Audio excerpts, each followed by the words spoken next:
time. And make sure you guys just throw us a little like on the video right now. Subscribe to the channel, and make sure you give us a follow out on the socials, guys.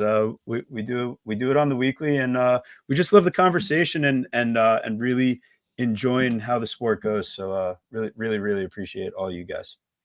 Weeks off feel strange, you know what I'm saying? We missed y'all last week. We missed watching fights, but luckily we got plenty of fights to keep rocking.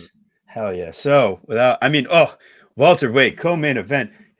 We got Gilbert Burns versus Jorge Gamebred Street Jesus Masvidal. We got to give him multiple. Three-piece in a soda. Give him all the nicknames.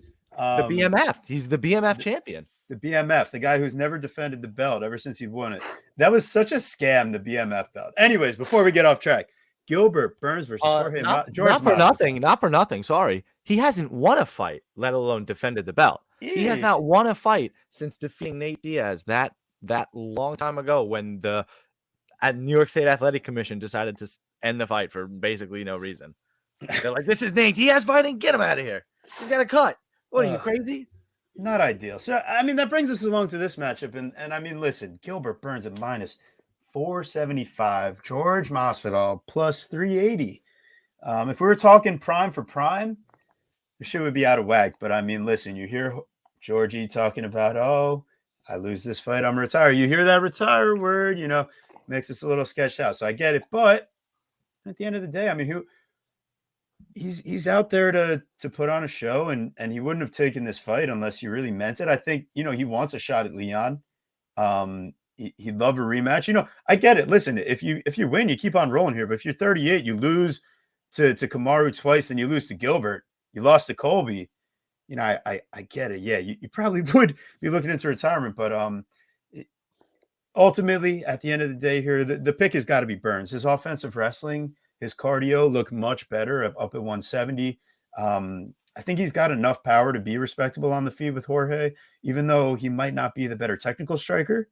He might have his own worries defensively, but I mean, still, he only absorbs 2.53 distance. He's got a 58% defense. It's not like he's a complete dud out there, I mean, he's right around the same numbers as Jorge. And I mean, I don't know that he necessarily submits him or finishes him, but in the same way the Wonder Boy fight goes, maybe it gets a little sketchy for a little bit. But Gilbert, don't parlay him. But I mean, Guru, I really love the play you got cooking up here.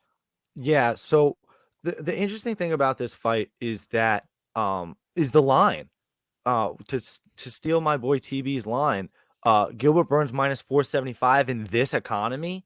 Like, I don't know that you want to pay that number, because in my opinion, my humble opinion, Gilbert Burns is going to give Jorge Masvidal the fight he needs to win.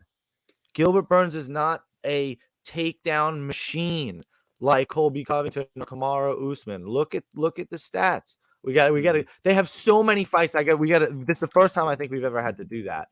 But I've had to do this on a couple of cases. Like on this card, I had to do this a couple of times. Okay, so to the point though, is you look at the opponent's takedowns against Jorge, right? So the Usman fight, the first one he had to go 5 of 16. The second one he went 2 of 2 before knocking him out, which was crazy because again he's so worried about the takedowns.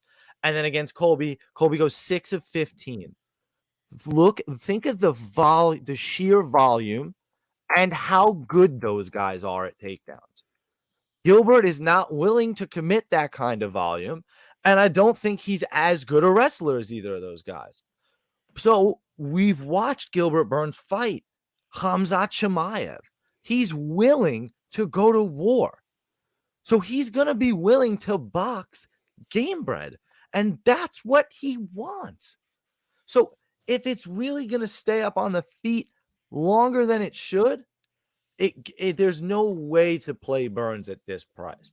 That is truly why I like the fight goes the distance, plus 130.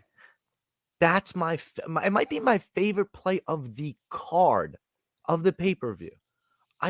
These guys are tough as nails, only been finished by Usman after being extremely worried about, again, like I said, his unbelievable takedowns while he's working with his power jab.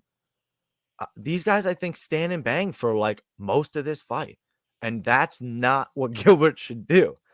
But I think Jorge, who, again, like I said, has shown not the best takedown defense, but 71% over a guy that's, again, struggled with it for the majority of his career and then has now faced the best wrestlers possibly in, I mean, maybe welterweight history, but certainly this current MMA era.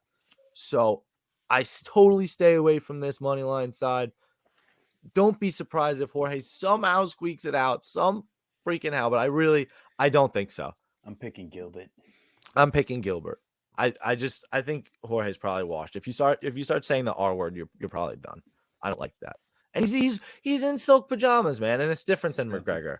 So, Luca, please, without further ado, do you like our pick to go in the distance? How do you feel about this crazy line? What are you thinking? I agree with a lot of what you said. In the case of Burns, I do think that he should be favored here. I do think at this point in time he's a better fighter. There's a lot of reasons to fade Masvidal in general at this point. The age, as you mentioned, him talking about retirement. Fighters don't talk about that unless it's something that they're seriously considering. I mean, you don't mention that in interviews unless that's legitimately on your mind.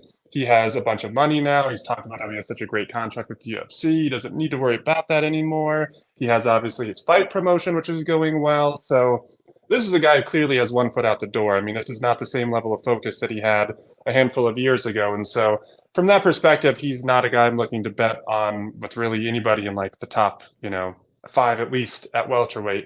In the case of Burns, though, an issue I have with him that's keeping me away from laying the steep line on him here is he's a bit of a front runner. He's a talented fighter, but when he faces adversity, he usually does not do very well. He did do a good job in the Chimaev fight at battling back a bit from it, but aside from that, you look at fights, like he gets hurt, he doesn't really fight back. He usually just kind of starts shelling up and kind of almost gives up a bit in the cage. Like you can see he's just not being aggressive. He's not pushing forward like he was prior.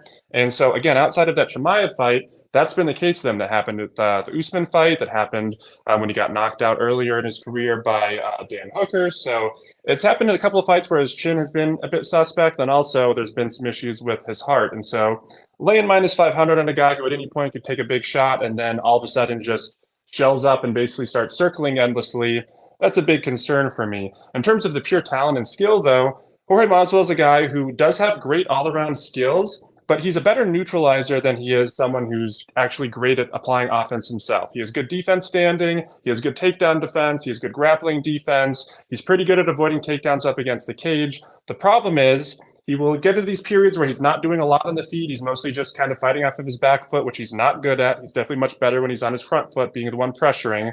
When he's off of his back foot, though, he's just kind of circling a lot, playing the defensive game, waiting for you to try to clinch with him, go for the takedowns. Again, great at neutralizing them, great at preventing you from doing what you want. But then what happens is it's like the Colby Covington loss for him, where he neutralized a lot of what Colby did, but just didn't get enough going himself. Even go back to his earlier fights at 155 back when he was there. Look at his fight against Ben Henderson, a fight that I compared or that I brought up going into his fight against Colby before that had happened. Same situation where he defended and stalled a lot of what Ben Henderson was trying to do, but he just didn't have enough offense himself and ended up losing a close decision. And so that's kind of been Masvidal's MO. If you're a guy who's going to go out there, you're going to force him to fight off of his back foot, you're going to be the one dictating the pace and the pressure. He doesn't really do a great job of actually winning those fights. He does a great job of defending himself and neutralizing you, but he doesn't usually win those. And I think that's probably the dynamic we're going to get here with Burns. He's probably going to be the one throwing more, probably going to be the one on the front foot. He's going to be shooting the takedowns, probably not actually successful with them, but the fact that he's just going for them, getting Jorge to back up, get him into that sort of, like I mentioned, mentality that he had against Colby, where he's just waiting for the clinches to come, not even striking, just waiting for the clinches to occur, just frozen there in front of him. I think we see some of that. And so as a result, I do favor Gilbert Burns in the matchup. I don't favor him to do it by stoppage, though. I do favor it by a decision. And so that play you mentioned on decision might actually hit either way. Not only do I want to, I love that, Luca. Not only do I want to tee up Gilbert by decision, but I want to go a step further, right? Oh. The judges have been wonky at best. I honestly think it might be a close fight. How about the split decision loss king? 4 split decisions in the UFC, the most out of any fighter in UFC history. Why can't I bet this fight to be a split decision at plus 700? And it's the exact reason. It's like we talked about before with like the 3 and 11 stat. There's actually logic behind it. It's not just a small sample size because there's something you can look at and go, okay, this actually should be repeated in the future. Because as I mentioned, he has this issue where he's great at neutralizing opponents, but just making it a very close fight where neither of them really gets the edge, and it's hard for the judge to decipher what's going on. So he is a guy who is very prone to those types of split decisions. It's not just a coincidence.